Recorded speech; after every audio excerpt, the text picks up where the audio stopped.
और पुण्यात्माओं, एक बात याद रखना, अब ये भक्ति युग शुरू हो गया सन 1997 से। अब शुरुआत है, सूर्य उदय होता है तो इतनी रोशनी नहीं होती, जब शिखर में पहुंच जाता जब देखा प्रकाश इसका। प्रकट दिवस के उपलक्ष्य में जगत गुरु तत्वदर्शी संत रामपाल जी महाराज के सानिध्य में देखिए हमारा विशेष कार्य।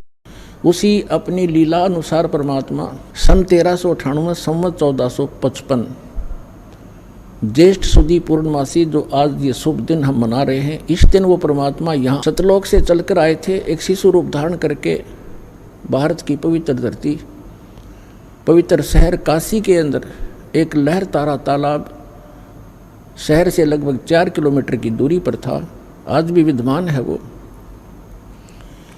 उसमें विकसित कमल के फूल के ऊपर आकर एक शिशु रूप धारण करके परमात्मा विराजमान हुए थे।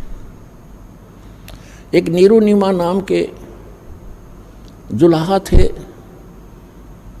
उनके इसी जन्म की थोड़ी सी हिस्ट्री सुनाते हैं। वो पहले ब्राह्मण थे, गौरी शंकर और सरस्वती उनका नाम था।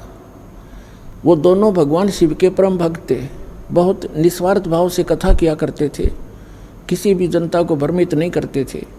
जो भी दीक्षाना उनको प्राप्त होती थी उससे अपना निर्वाह करते थे। दीक्षा से प्राप्त शेष बचे धन को भंडारा कर दिया करते थे, संग्रह संचन नहीं करते थे। इस बात से मुसलमान बहुत अक्षुब्ध हुए।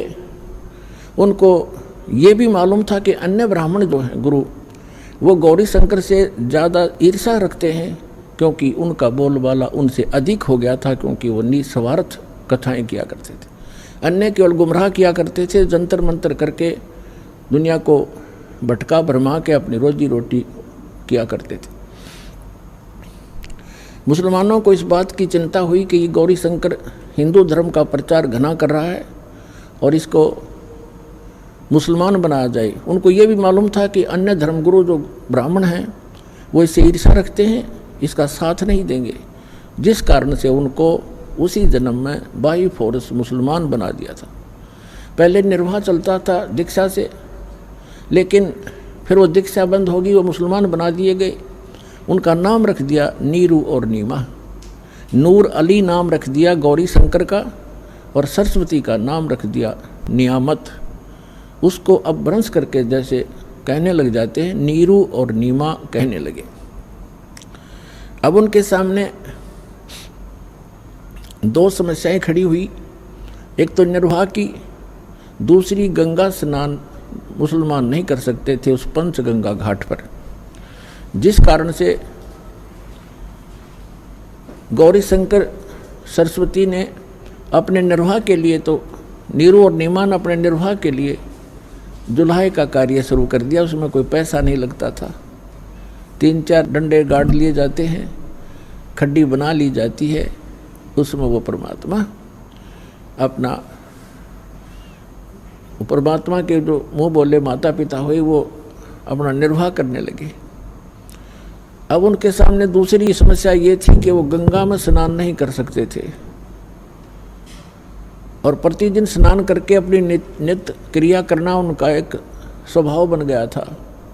भले ही वो मुसलमान बन गए थे, भले ही नमाज भी करने लग गए थे, लेकिन भगवान शंकर की श्रद्धा उनके हृदय से गई नहीं थी। अब वो प्रतिदिन स्नान करने के लिए लहर तारा नामक तालाब पर जाया करते थे।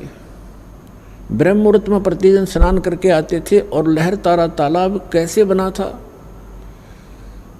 वर्षा के दिनों में दरिया गंगा बहुत फुल भर के चलती है, कई बार ओवरफ्लो भी कर जाती है, और लहरों के द्वारा गऊ घाट के ऊपर से लहरों से पानी उछल उछल कर एक गड्ढे में चला जाया करता था,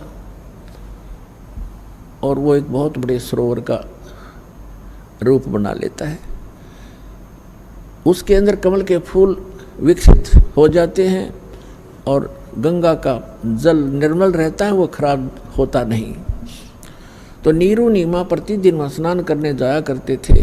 ज्येष्ठ सुदी पूर्णमासी जो शुभ दिन है, इस दिन वो परमात्मा सतलोक से चलकर आए और उसी लहर तारा तालाब में कमल के फूल पर एक शिशु रूप धारण करके विराजमान हुए। उनके प्रत्यक्ष दृष्टा अष्टानंद नाम के अष्टानंद ऋषि वो भी प्रतिदिन स्नान करने के लिए उस लहर तारा तालाब पर जाया करते थे। वहाँ आसपास बहुत बड़ा घना जंगल था। सुबह सुबह शांत वातावरण में कुछ देर वहाँ बैठकर अपने गुरुदेव द्वारा बताई साधना को किया करते थे। उस दिन वो वहाँ पहुँचे हुए थे। अष्टानंद जी वहाँ बैठे हुए थे। आकाश से एक प्रकाश का गोला सा आया। अष्टानंद जी ने देखा कि ये आसमान से इतना तेज प्रकाश कैसे आ रहा है। कुछ ही क्षण के अंदर वो गोला बहुत निकट आ गया और ऋषि अष्टानंद जी की आंखें उस तेज को सहन नहीं कर सकी। आंखें बंद हो गई। जैसे हम कभी कभी सूर्य की तरफ देख लेते हैं तो हमारी आंखें ज़्यादा समय तक नहीं देख पाती, तुरंत बंद हो जाती हैं। हमने साइड में करनी पड़ती है, नीचे को करनी पड़ती है। और जब हम आंखें बंद करते हैं या वैसे साइड में दूसरी तरफ कर लेते हैं तो सूर्य का प्रकाश रहित आकार दिखाई देता है, वो गोला सा। इसी प्रकार जब अष्टानंद जी ने उस प्रकाश को देखा, उसकी आंखें नहीं देख पाई, आंखें बंद हो गई। तो क्या देखा कि प्रकाश रहित आकार दिखाई दिया, एक शिशु का। कुछ देर के बाद उसने आंखें खोली तो क्या देखा कि वो प्रकाश लहर तारा तालाब के एक कोने में सिमट गया। ये सुबह सुबह की घटना थी। ब्रह्म मुहूर्त था। ब्रह्म मुहूर्त होता है सूर्य उदय होने से लगभग 1.5 घंटा पहले। उस समय अंधेरा अच्छा होता है और उस समय का अंधेरा कुछ ही समय के बाद जल्दी जाता है। रोशनी प्रकाश शीघ्र ही हो जाता है।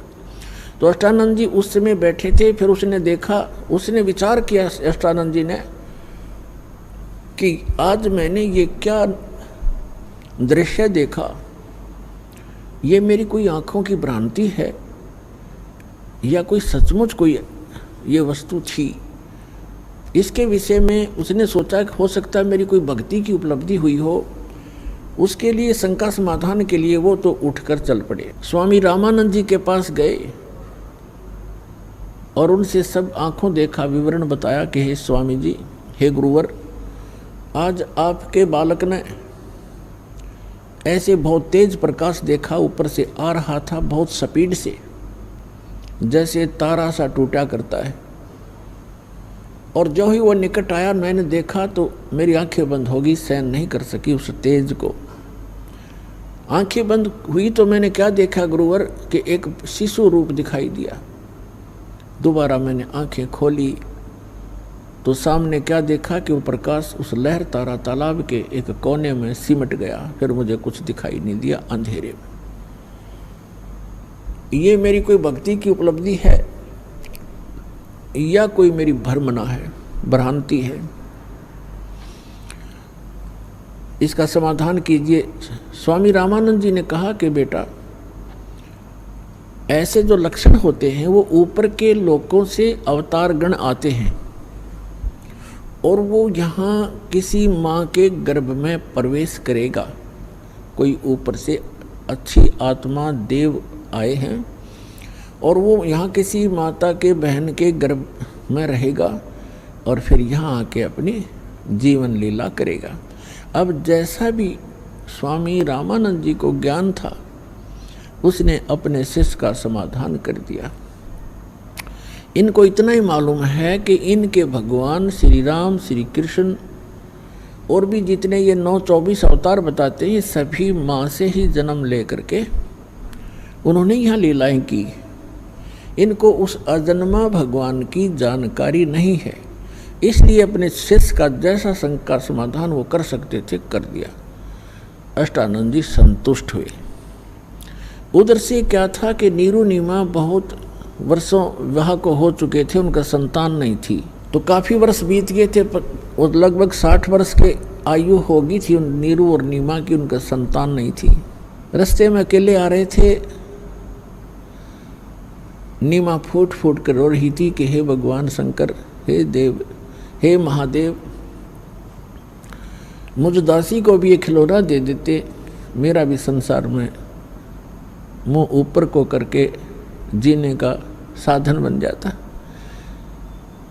अब मेरा जीना दुभर हो गया मालिक, आप क्या नहीं कर सकते, हमारी भूल को माफ़ करो, हम तो मूर्ख हैं, तुच्छ हैं, गलती बनी होगी भगवान, एक लाल दे देते, एक बच्चा दे देते, हमारा भी जीवन सुखी हो जाता।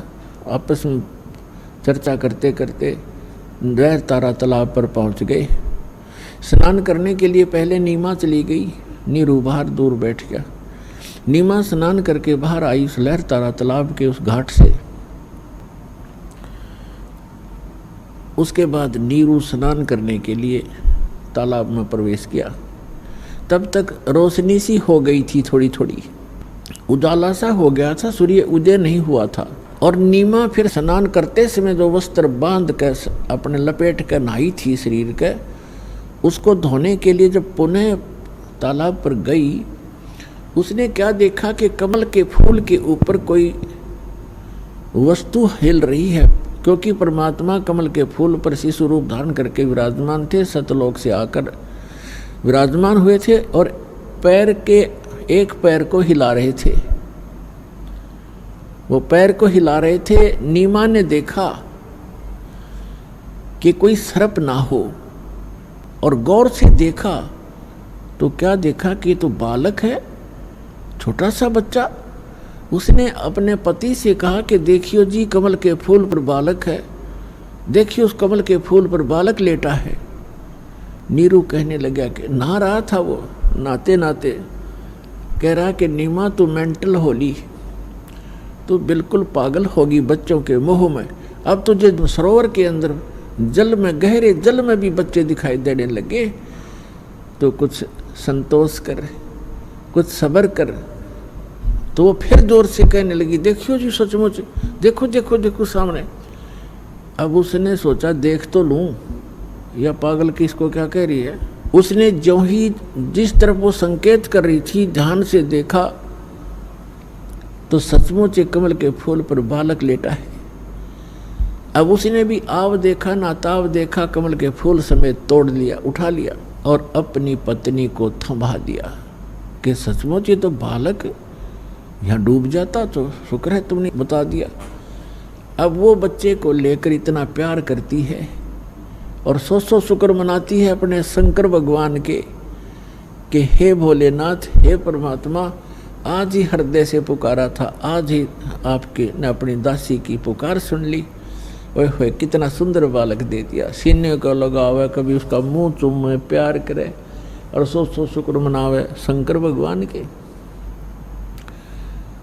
अपने आत्मा हमारे साथ ऐसे बना हुआ है, करता है सारा कुछ परम अक्षर ब्रह्म जो सर्वशक्तिमान है कबीर भगवान।